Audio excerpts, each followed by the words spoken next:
Okay.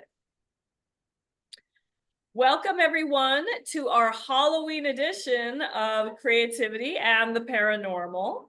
And I'm delighted to be here today with Mickey Flagg, and you write as M Flagg, correct? Mm-hmm. Yes. Initial M, Flagg, for people that are going to look it up on Amazon and elsewhere. So, all right, let me start off with, I got a spooky mug here. I got Jack Skellington, and forgive me, I have some cats that roam around. So this is what we like to start off with, a fun spooky mug. So what do you have today, Mickey? I have my Day of the Dead mug. Ooh, can you hold it up a little higher? Ooh, that is nice. Is that nice? Yeah, yeah. Yeah. And that is Dia de los Muertos, November 1st. So it's kind of nice because even though we are done with our beloved Halloween day, October 31st, we have another day that we can celebrate, you know. Pardon me. So let me begin with some intro about you, and I'm going to read your a little bit about your bio, and then a blurb of your new book coming out October 2nd this year, 2024. Okay, so let's begin. Mickey Flagg writes paranormal tales of passion with a twist of fate. Her mystical warriors, witches, and not so normal creatures of the night speak to the heart. She is a contributor in a book on urban music education and has published a piece in Still Standing, a web magazine about loss and healing.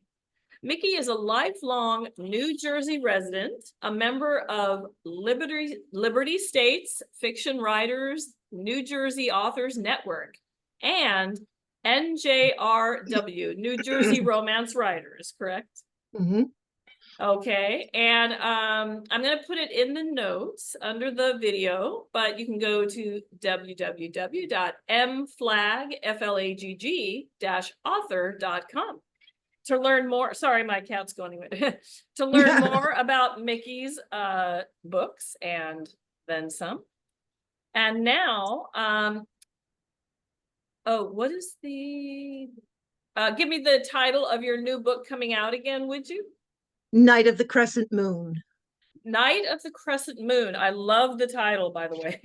Here is the blurb for Mickey's new book, Night of the Crescent Moon, coming out October 2nd. Some wounds never heal. Maritime, a good witch and ER nurse, must enlist Lucas, a mystical warrior, to save her patient who is under the spell of a dark witch from the second realm. But she pushed Lucas out of her life years ago. When Lucas agrees to return to the realm where he was once held captive, he faces unexpected danger to bring the dark witch back to lift the spell. Many assist Lucas, but few are trusted through his travels in a realm with ugly memories. Will Lucas succeed in saving her patient from a fate worse than death? Will Maritime open her heart or lock Lucas out again? Ooh, we will have to find out when we read Night of the Crescent Moon. Oh gosh, the cover is so beautiful. Can you show us? Oh, it is wonderful. That's gorgeous. I love the blue and everything. Thank you. Which book is this? It's in a series? It's in a series. It's book 4 in a series that I write called The Champion Chronicles. Oh, and it sounds wonderful. So first, let's get some more info on you. And so tell me, what is it about the paranormal realm that inspires you to write in that genre? I really like to create from scratch, Stara, and I really enjoy world building in the paranormal world. Reality has its perks, but the paranormal world allows for so much more creativity. So you can bend your rules, you can make your rules. I find it fascinating. Yeah. Yes, that's true. There's like no boundaries, right? No. And I hope you don't mind, but I so appreciate your dressing up with me today, and I love your cape. And can you show us your earrings and My necklace? There you go. My earrings Oh, you have are to move your fingers a little bit. Oh, it's a skeleton. Yes, the dancing white skeletons, skeletons. and I have my Wonderful. crosses, my goth cross necklace on, Yes. And a beautiful purple my purple robe. cape. And Yes. you wear that during the spooky season? Yes, I do. Yes. That's wonderful. Compliments of the Ren Fair. Oh, yes, of course, Renaissance Fair. I remember those. So now I have to ask you, do you have a favorite paranormal movie or TV show now and or growing up? Well, I have to go all the way back to 1966, Yeah. being in high school and watching Dark Shadows when I came home. Mm. I think that Dark Shadows, the whole concept, I just love the concept of Barnabas Collins and that whole storyline. And I even got a chance to meet him in New York City a couple of times, and he really was a very loved. Jonathan Frid was a lovely man. Oh, the Uh, original actor. yes, yes, Oh, yeah. I was wow. a very big fan of the show, and it just tweaked my imagination. At the same time as that show was on, I was in a very, very strict private Catholic girls' school, high school, and we had Oh. to read Dracula. Well, I couldn't even get past the first chapter. I was so Ah, scared by the written word. My imagination was so vivid. And I told the nun, and I said to her, I'm really sorry. I'll take an F. And she said, no, no, no, I'll give you a different novel to read. I understand. So I thought that was really fun. wow. That I'm Um, sorry. Wait, I want to ask you were in a Catholic school and they had you read Dracula? yes, it was Wow. very uh the educational standard was very, very high. We had a Okay. reading list, and we had 10 books in the summer that we had to read, and that was on the list, I was just along with surprised, other. I guess. I know, Yeah. it was very progressive. I was very prepared for college, let's say Yes, that. yes. Um, and I mean, it was always about writing styles and genres and everything like that. They were very, very progressive, and I think that's part of my love of reading Yeah. was really highly developed, and it was Wow, encouraged that's great. there. And so was my Yeah. imagination, to be honest with you. So that was another thing. And then in my 40s, I happened to pick up. I was actually handed in a bookstore, which was very, very odd. It was a very rough time in my life, and I walked into a local bookstore, and somebody handed this book to me, and she said, "I know you're going to love this." And she walked So, away, and it was Anne Rice's Interview with a Vampire. oh, and it was someone you didn't know? Someone I didn't Oh, know, and I never saw her again in town. that's so And it funny. was so fascinating, and I took it home and I read it, and I think I always found myself um listing towards the paranormal genre. I Mhm. like worlds that are created. I love the Outlander series by Diana Oh, uh-huh. Gabaldon. Yeah. I love Rachel Amatron and her series. There are a bunch of series I'll read, and I will read from book one all the way through if I like the Hmm. author, you know. Yeah. But I think that's, and then of course I watched all the shows with my kids. I watched Mm. Buffy and I watched Angel, and Oh, yeah. and then later on certain I can't go too scary. I get a little bit. I'm not that Yeah. good. I like to watch science fiction though. I really enjoy it. Oh, that's great. No, I like it too. So uh I asked this of everyone. Have you ever seen a ghost or experienced something unusual? I'm gonna have to say yes, Okay. and I know that sounds strange, No, but not and not here, not a lot here. of people may not believe it, but I was with somebody who was very witchy, very into Mm. vibes and into a lot of things that I had never really had growing up when I was in college. This happened in college, and she was talking to someone, and the voice was so strange. And I was in the other room, and I heard her talk, and I literally had my skin was prickled, my hair was standing on end. The voice was so totally different. And when I walked into the room, there was no one with her. Oh. Yes, Ooh. that was a little bit scary. And then I, many years later, when I had my children were very young. We went to visit somebody who had just purchased an old house, and I there was a pane glass door, like with 16 panes of glass, an old-fashioned doorknob, and I saw the reflection of a little girl holding a doll in it. And I was like, I knew my daughter was standing on the side. It wasn't her. And I could describe this girl, and I happened to say to them, I see something strange. And she said, what do you see? And I told her about the little Mhm. girl, and she said, there was a family here who had a daughter who died. So, Oh my goodness. I think sometimes when you open yourself up, Sorry. when you open yourself up to different other normal things, I'll say other normal, sometimes things Yeah. come through. Wow. You have the gift. Um, oh no, I was just curious. Did she have modern dress or was the No, little no, she had on a long pinafore. Her hair was Oh. long, and it was like a little 6-year-old getting out of bed and not quite, unkempt, you know? Oh, I see. So it was like way, way back in the past, probably. Mm-hmm. Oh my Yeah, well, goodness. my daughter woke up looking like that a couple of times. So Ah, it just was like a little girl with a long nightgown on that was just standing there looking at me. yeah, And it was like not something, it was a very strange feeling. But I believe in blessings, and I believe in angels. me And too. I Me think too. that that comes through in my writing. I can't be unauthentic. Yes. And I do believe that there is some connection. Oh, yes, definitely. I believe it too. So I have to ask, do you have any advice for aspiring authors? Like someone like getting their manuscript ready, let's say to, query and pitch out and try to get a publisher. Well, it's a rough time. It's a really rough thing to do. Yeah. I think that a writer has to write what you love and what you gravitate to.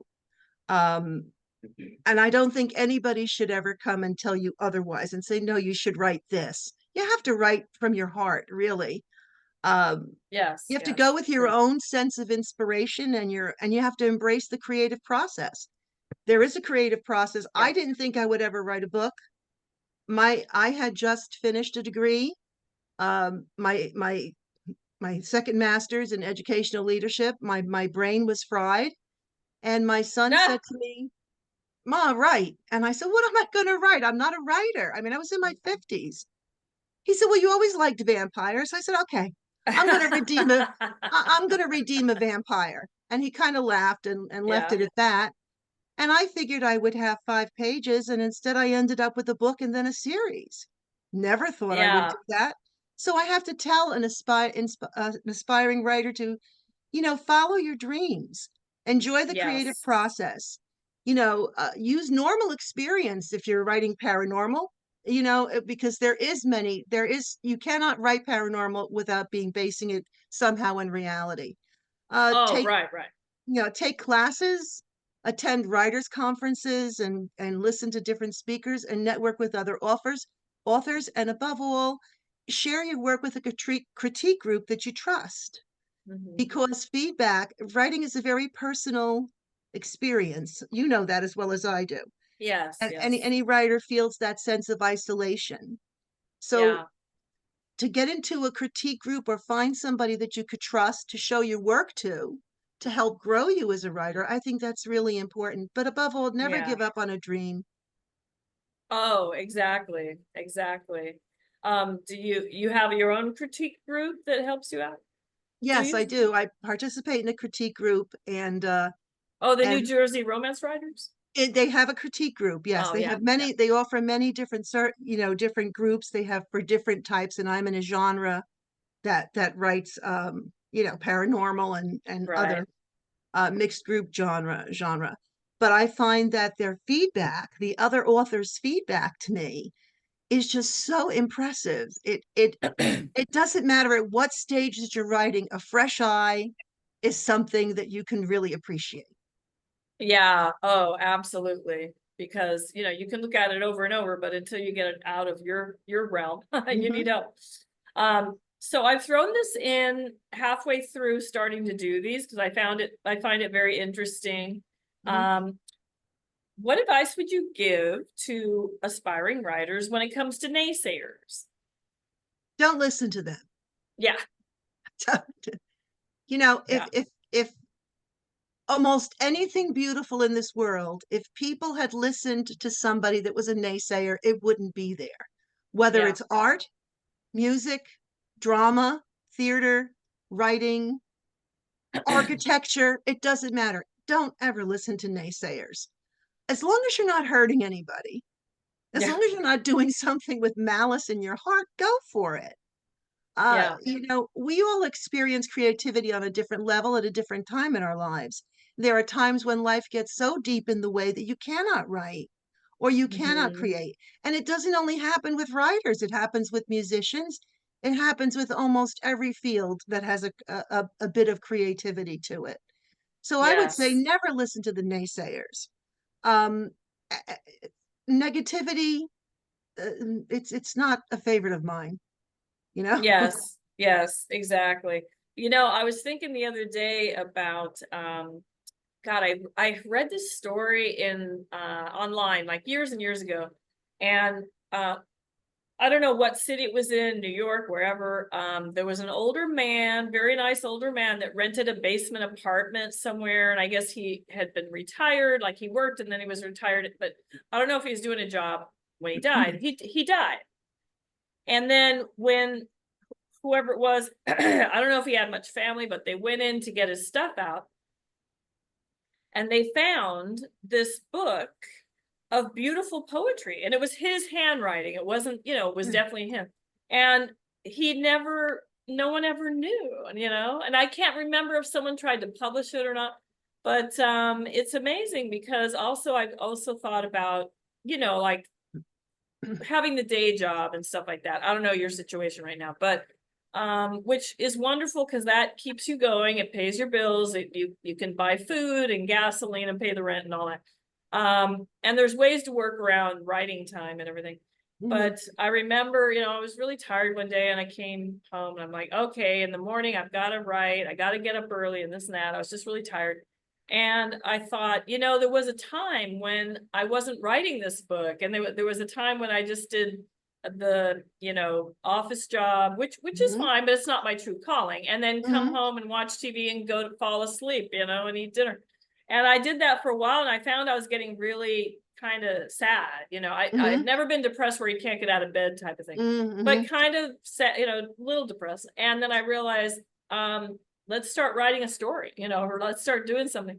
And then and now I'm continually doing that. So when I get down on myself, maybe I didn't write as many pages one week or something because the office job was busy or I wasn't sleeping well or something like that, right? I think remember back when you didn't even have a book. I mean, I have a couple books published. I'm like, Mhm. remember back when you Mhm. didn't even have that. You were trying to send out queries, and it makes me very grateful. And then I come from gratitude, and Mhm. it makes me feel better. I feel it's a blessing too. Listen, Yeah. been there, done that. I mean, I'm retired now. I'm retired a few years now. I didn't write for 12 years. I was a very happy music teacher for 30 years of my life. I would come home singing, even though I worked in the inner city in schools most people wouldn't want to step foot in. I came Oh, home that's great. happy. I came home fulfilled. Yeah. I conducted choruses. I wrote symphony lessons. I had a very, intense career. I took the switch into educational leadership, never thinking I would use the degree. And I ended up being hired in the school that that I had taught in all those years as a vice principal. Oh, Now, nice. being in Nice. the inner city and being a vice principal in a middle school and an elementary school, you see things that you wouldn't normally see. I knew at that time and I had just started writing, I had Mhm. just started querying my first book. Um, I when I got the contract, I was so thrilled it was going to be published. I had a second book ready to go with my editor. The third book was in process. And when I took that position, within 3 months of it, I knew I couldn't write anymore. I had to put it on a shelf. Mm. And I Yeah. think that had I was drained, Stara. I would, I was at my Yes. desk at 7 o'clock in the morning. I was home at 6 o'clock at night. I worked on the weekends because my students and my teachers needed me. Right. There Right. wasn't room. And I said to myself, you are very blessed to have written 3 books and to be Hmm. published. Hmm. And that's a blessing in itself. My rights reverted back to me. I didn't give it a second thought. When I retired in 2020, um, I said to myself, all right, now you got all this time on your hands. You've worked Yeah. hard all your life. And I had health issues. I'm not going to lie. I did have health Mm. issues, but I said to myself, you know what? Let me take those 3 books out and let me fix them up. There was always something to do better. And as I was doing that, one of the characters in the first book kept talking to me. And I Oh, said, okay. Martine, I love the character of a young witch. She was so Hmm. feisty. And she Yeah. just had one line in the first book. And I said to myself, Yeah. I just saw her story develop, and that eventually developed into Night of the Crescent Moon. Oh, And then I nice. put her together with the young man that was in the 3 stories, who was a troubled teen at the time. Mm. And I said, "Oh my God, I have a 4th book in this series." You never Yeah. know when blessings are going to come to you. And it was a blessing. I say to my kids now, they're adults, they're grown. You don't have to worry about me getting in trouble. You know where I am. I'm home writing, Yeah. you know, and now I have the time to write and I have the time to create. And the Yeah. 5th book in my series is with my editor. Oh, okay. I'm also Nice. in the Pinedale High series. One of my pieces was contracted for that. So I have a completely different paranormal about a young ghost in a high school called Haunting Melody. And that'll be Oh, coming out as well. And I have 3 more books in the series that I've written in these years. So that's amazing. Yeah. you consider it a blessing. I had a wonderful career. I wouldn't Hmm. change a thing. And you're Right. almost rewarded because now I have the time to do this and I enjoy Yes. it. And So like you said, you never give up on your dream, you know? never. So it doesn't Yeah. matter for your aspiring writers if you're 15 or if you're 50 or 60 or 70. Yes. Enjoy the process of writing because it truly is an outlet. It's a creative experience. And all you need is a pad and a pen or pencil or maybe a laptop, you know. J.K. Rowling started out just writing it out on a pad, and then she had a regular typewriter Mhm. before she ever got to the laptop, because I saw her biography.